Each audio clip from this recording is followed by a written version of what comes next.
La défense de la vie, c'est ce qui fait le plus peur effectivement aux satanistes, aux Illuminati. On le voit notamment avec le cas aujourd'hui d'un prêtre qui défend les bébés à naître contre les avorteurs. Et il s'agit du père aux États-Unis, Fidelis Mosinski, qui risque donc 6 mois de prison parce que il a obstrué l'accès à un avortoir. Donc il a été reconnu coupable par un tribunal pour ses efforts pour la vie, pour sauver des bébés de l'avortement dans une clinique du Planned Parenthood à New York. Il faut savoir justement que celle qui a créé le planning parental était une adepte d'Adolf Hitler. Donc ça s'est passé le 7 juillet 2022.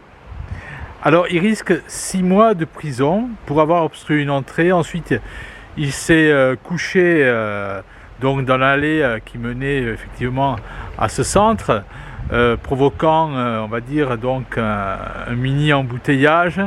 Donc voilà, c'est un prêtre qui est vraiment extraordinaire, il faut le dire. Et donc la partie adverse, c'est celle de la directrice du centre, Jennifer, ça ne s'invente pas, Bono, donc qui a dit qu'il y avait eu des plaintes de la part donc des parents, des mères qui allaient avorter. Elle s'est contredite en fait parce qu'elle avait déclaré au FBI qu'il n'y avait pas eu de plainte quelques semaines auparavant, mais on sait très bien que de ce côté effectivement qui représente le camp de Satan, le mensonge c'est leur arme bien entendu. Et en tout cas ce prêtre est défendu, ce n'est pas pour la première fois qu'il a effectué cet acte courageux. Il a déjà eu 90 jours de prison donc pour des faits similaires. Voilà, donc c'est un exemple, hein, il faut le dire. Il faut aller dans ce sens parce que l'avortement, c'est ce qui a, on va dire, c'est ce qui a tout débloqué. Et si aujourd'hui on en est là, c'est parce que l'euthanasie, le droit à toutes les revendications, tous les comportements sexuels, etc., qui vont contre le sens de la vie, bien entendu, contre le sens de la naissance.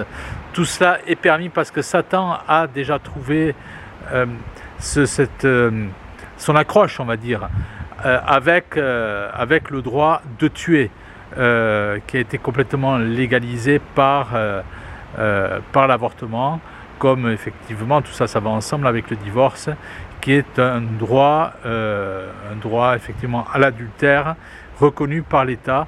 Là, c'est la même chose, hein.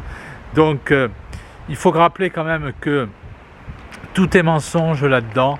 L'Irlande, très catholique, qui avait refusé donc l'avortement, il y a eu un référendum, un xème référendum, le 25 mai 2018.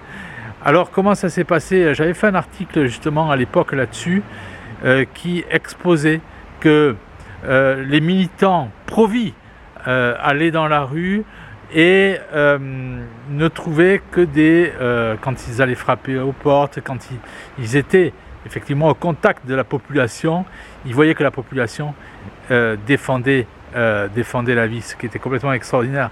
Et en fait, toujours pareil, hein, on sait bien que les élections sont truquées, et là, tout avait été truqué également. Il faut savoir que l'Irlande, c'est le pays donc de Rockefeller, et donc tout avait été truqué pour l'occasion, faisant passer donc le droit de tuer, si j'ai bonne mémoire, c'était d'un petit pourcent ou la moitié d'un pourcent, en tout cas, que sais-je, c'est pas ça le principal.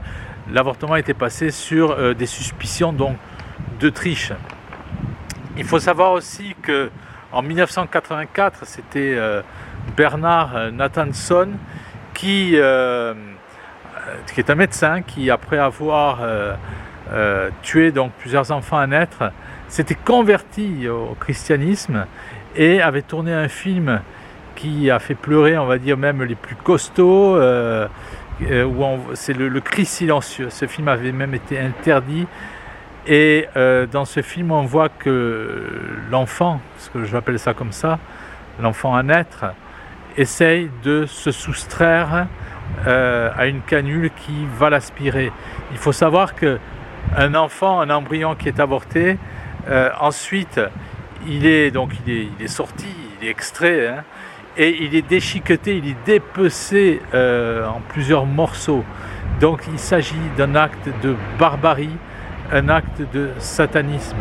Il faut quand même aussi souligner que les mères, il y a plusieurs études qui vont dans ce sens, que les mères qui pratiquent ce genre de choses sont souvent sujettes à, même on va dire quasiment tout le temps, jusqu'à la fin de leur jour, à des dépressions, des cancers du sein et que sais-je, enfin des dysfonctionnements.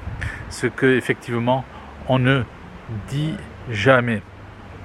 En tout cas, l'avortement, c'est ce qui a, on va dire, conditionné par la suite, facilité l'euthanasie. Donc c'est un acte anti-Dieu. Je tiens à rendre hommage surtout à un monsieur qui est un très grand monsieur aussi en France. Il s'agit du docteur Dor, D-O-R. Regardez qui c'est sur internet. Ça a été un médecin qui a défendu le droit à la vie.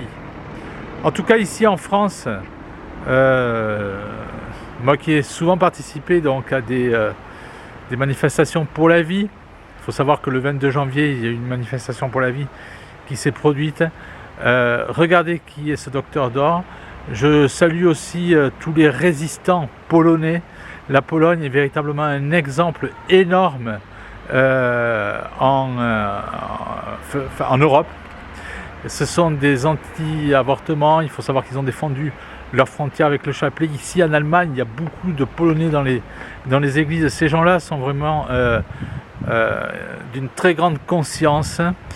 Voilà, donc il faut défendre le droit à la vie. Il faut aller dans les églises avec son chapelet. Il faut descendre dans la rue avec son chapelet. Pourquoi ?